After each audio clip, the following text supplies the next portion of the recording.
Hi, I'm Stacy with WTI. Are you scared of trying a protein powder or maybe just looking for a new one? This one from VitaHustle is a great protein powder that has a ton of different things in it, and it has a really yummy chocolatey taste.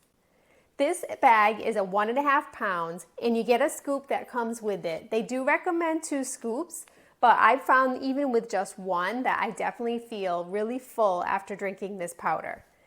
All of the delicious ingredients in here are easy to read on the bag, but I want to talk to you just about taste. The powder has dark cacao in it, which really gives it such a wonderful velvety chocolate flavor. You will find that this powder does take some effort to really get it blended together, but once you do so, it's nice and thick tasting and it has that nice chocolate flavor. As far as sweetness of the powder, it does have stevia in it, but I don't find the taste to be overwhelming. Rather, I think it's just right for this powder so that when you're drinking it, you really feel like you're getting a nice healthy drink.